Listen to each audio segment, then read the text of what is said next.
Reports now நேயர்களுக்கு வணக்கம். 2 நாட்கள் முன்பாக இந்தியாவின் எதிர்க்கட்சி தலைவரான ராகுல் காந்தியும் அவருடைய அம்மா சோனியா காந்தி மீதும் நேஷனல் ஹெரால்டு என்ற பத்திரிகையின் வழக்கு மீண்டும் வந்துள்ளது என்ற செய்தி வந்துள்ளது. அதாவது இது என்ன என்று பலர் கேட்கிறார்கள். நேஷனல் ஹெரால்டு என்ற பத்திரிகை ஜவஹர்லால் நேரு அவர்களால் சுதந்திரத்துக்கு முன்பாக தொடங்கப்பட்டது.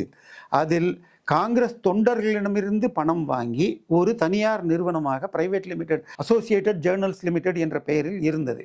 ஆனால் இன்றைக்கு நாம் எல்லாம் பத்திரிகை படிப்பது குறைந்து விட்டது என்ற இந்த பழக்கம் எல்லா இடத்திலும் போக ஆங்கிலத்தில் நேஷனல் ஹெரால்டு என்றும் அதற்கு இணையாக உருது மற்றும் ஹிந்தியில் நடந்த பத்திரிகைகள் விற்காமல் போக வங்கியில் 88 கோடிக்கும் அதிகமாக கடன் இருந்தது.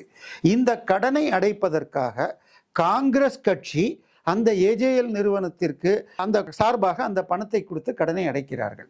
சரி, அப்படி என்றால் அந்த சொத்து யாருக்கு போகணும்? காங்கிரஸுக்கு வரணும். ஆனால் நடுவில் இன்னொரு கம்பெனியை, பிரைவேட் லிமிடெட் கம்பெனியை உருவாக்குறாங்க. அது என்ன company? Young India private limited. இந்த பிரைவேட் லிமிடெட் கம்பெனி இல்லாட்டி எல்எல்பின்னு பார்ப்பீங்க, லிமிடெட் பார்ட்னர்ஷிப்னு. இதுக்கெல்லாம் என்ன அர்த்தம்னா, இதில் எத்தனை பார்ட்னர்ஸ் எத்தனை டைரக்டர் இருந்தாலும் 26% அதிகமாக இருந்தால் யாராலும் உங்களை கேள்வி கேட்க முடியாது.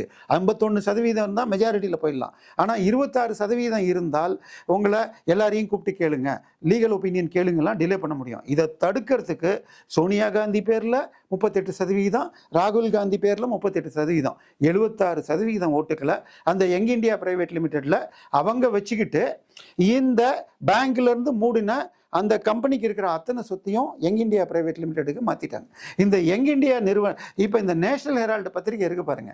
இப்போ நீங்கள் மெட்ராஸ் மவுண்ட் ரோட்டில் போனீங்கன்னா வலது பக்கம் தினமலர் ஆஃபீஸ் வரும். கொஞ்சம் உள்ள இப்போ இஏன்னு இருக்குது. ஆக்சுவலாக அது எக்ஸ்பிரஸ் அவென்யூன்னு சொல்லி எக்ஸ்பிரஸ் பத்திரிகைக்கு கொடுத்த ப்ராப்பர்ட்டி. இன்னும் கொஞ்சம் முன்னாடி போனீங்கன்னா ஹிந்து ஆஃபீஸ் இருக்குது. சென்ட்ரலுக்கும் எக்மோருக்கும் நடுவில் எக்மோர் ஸ்டேஷன் பின்னால் தினத்தந்தி. இதெல்லாம் கவர்மெண்ட்டுக்கு சொந்தமான இடம். கம்மி ரேட்டில் அவங்களுக்கெல்லாம் கொடுத்துருக்காங்க. ஏன்னா ராத்திரி 11 மணிக்கு பிரிண்ட் அடித்தா தான் காலையில் நமக்கு பத்திரிக்கை வரும். அதனால சிட்டியில் சென்ட்ரல் பிளேஸில் கொடுப்பாங்க. இன்றைக்கி அவையெல்லாம் பல 100 கோடி பெறும். இது போல சொத்துக்கள் நேஷனல் ஹெரால்டுக்கு கவர்மெண்ட் கம்மி ரேட்டில் கொடுத்ததுடைய மதிப்பு 2010-11 வாக்கில் கிட்டத்தட்ட 2000லேருந்து 5000 கோடி ரூபான்றாங்க. இந்த 5000 கோடி சொத்துக்களை முழுமையாக அந்த 2 பேர் அம்மா பையன் எடுத்துக்கிட்டாங்க. இதில் ராகுல் காந்தி சார் இருக்கார் பாருங்க. நம்ம ஒன்று சொல்லுவோம், இப்போ சமீபத்தில் அது ரொம்ப பிரபலமாச்சு. அதுக்கு பேர் என்ன? White collar criminals. ஆக்சுவலாக டெக்னிக்கலாக அந்த வார்த்தைக்கு என்னன்னு சொன்னால், ஆடிட்டர் லாயரை வச்சுக்கிட்டு பணத்தை ஏமாத்துறதுக்கு பேர் தான் சொல்லுவாங்க. இப்போ கோட்டு போட்டுக்கிட்டு டாக்டர்கள் வெடிகுண்டு வச்சாங்க, அதுக்கும் அந்த பேர் வந்துருச்சு. இதில் அந்த யங் இந்தியா பிரைவேட் லிமிடெடுக்கு எவ்வளோங்க ஷேர் இருக்குது? மொத்தம் 5 லட்சம் ரூபா. அதில் 38%னா 1,78,000 நம்ம ராகுல் காந்தி தேர்தலில் நின்னார் பாருங்க. அமேத்தியிலே நின்னார், அப்புறம் வயநாட்டில் நின்றுட்டு வயநாட்டை ரிசைன் பண்ணிட்டார். இப்போ அதில் அவர் எழுதியிருக்கார், எனக்கு சொந்தமான சொத்துக்களில் 1,78,000 ரூபாய்க்கு யங் இந்தியா பிரைவேட் லிமிடெட்ல ஷேர் இருக்கு. அந்த கம்பெனியுடைய மதிப்பு 6000 கோடிடா.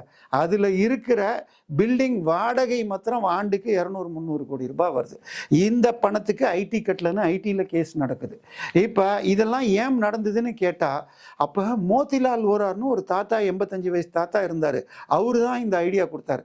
ஏன்பா, ஒரு பிரைவேட் லிமிடெட் கம்பெனி போகணுன்னா ஆடிட்டர் வக்கீல் வந்து உங்ககிட்ட கையெழுத்து வாங்கி நீங்கள் ரிஜிஸ்டர் ஆஃபீஸுக்கு போய் கையெழுத்து போட்டால் தான் ஃபார்ம் பண்ண முடியும். இது அப்படி மோதிலால் ஓரா சொன்னால் கேட்க என்ன இதில் இப்போ குழந்தையா நீங்கள் கேட்குறதுக்கு இத்தனை வேலை பண்ணியிருக்கீங்க.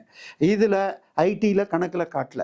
இத்தனையும் கண்டுபிடிச்சி கேஸ் போட்டால் இந்தியாவிலேயே மிகப்பெரிய வழக்கறிஞர்கள் அவங்க வந்தாலே கீழே இருக்கிற நீதிபதி எழுந்துக்கிற மாதிரி கபில் சிபல், இவங்கெல்லாம் லா மினிஸ்டராக இருந்தவர், சிதம்பரம், அபிஷேக் மனு சிங்வி, இவங்கெல்லாம் போயிருந்தால் இப்போ இருக்கிற ஜட்ஜு, சுப்ரீம் கோர்ட் ஜட்ஜுனா 65 வயசில் ரிட்டையர் ஆவாங்க. ஹைகோர்ட்னா 62, கீழ்கோர்ட்னா 60 வயசு.